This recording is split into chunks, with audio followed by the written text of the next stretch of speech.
Chapter 1. The Party Pooper.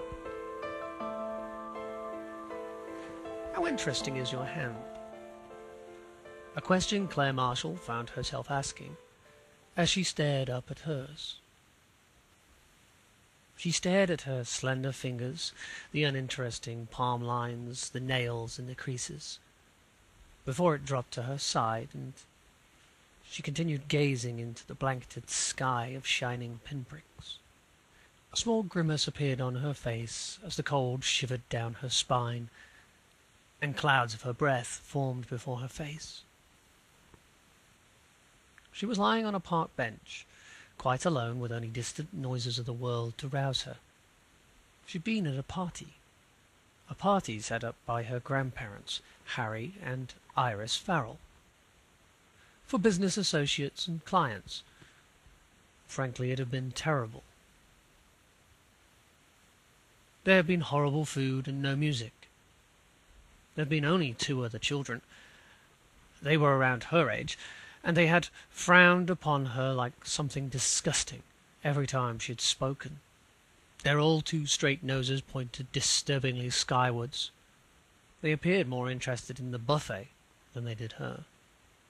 Clare decided it was best to leave them alone. Besides them, the congregation was entirely adult.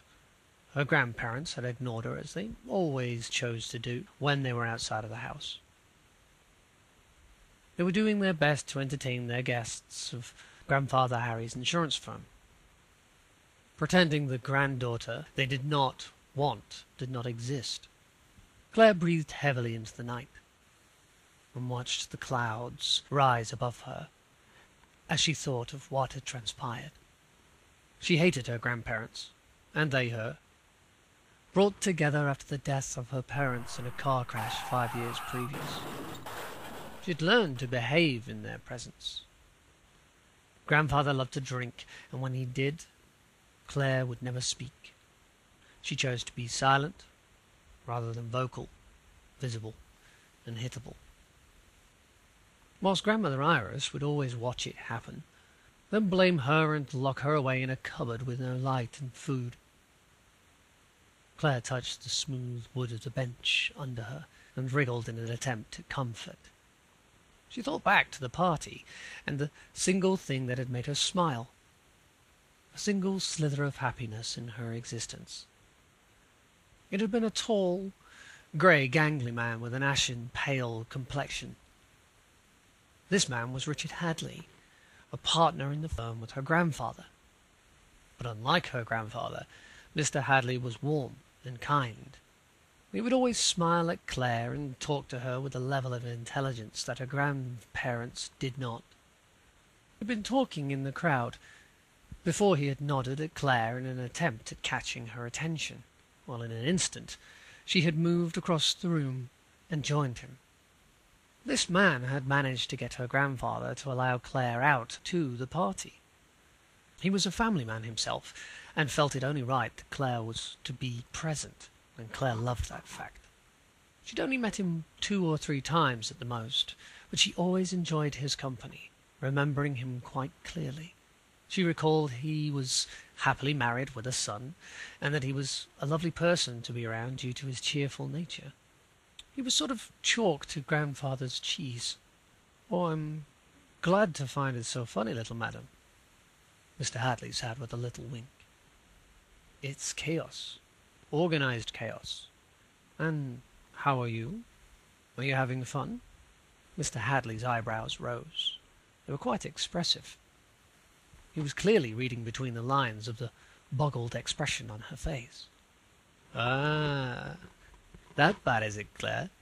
He laughed his warm chuckle and continued a bit quieter. "Don't worry.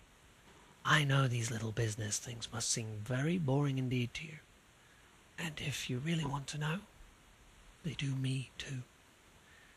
I just thought I'd like the opportunity to get away from your grandfather for a bit." A twinkle filled Clare's gaze as she listened to this sentence. She was not supposed to speak to any of the adults. Grandmother's orders. She'd been warned that this was business, and not something for Clare to be involving herself in. Grandmother had made it very clear that she'd had the choice. Clare would not be there at all. Clare remembered the feeling of joy that this tiny conversation had brought, and the abject humiliation as her grandmother had appeared from nowhere and seized her by the wrist. She had dragged her towards the closest window in front of everyone and started shouting in her face, waggling her plump finger with every venomous word. "I told you!" she shouted, pulling Clare's arm heavily. "Do you have any idea what this night means to your grandfather? No, of course you don't. You're nothing but selfish." Grandmother Iris suddenly stopped, taking stock of her surroundings, so that she lowered her voice to a whisper, narrowing her eyes to soulless slits. "Now shut your mouth. I wish I'd never brought you." Her voice hissed evilly. Clare had winced at the vice-like grip around her wrist. She remembered longing for help, but finding only shocked faces and feeling the anger that reaction had caused. Without a single thought, Clare had attempted to pull herself free, ignoring the throbbing pain. "Get off me!" Clare yelled as she fought desperately to free herself.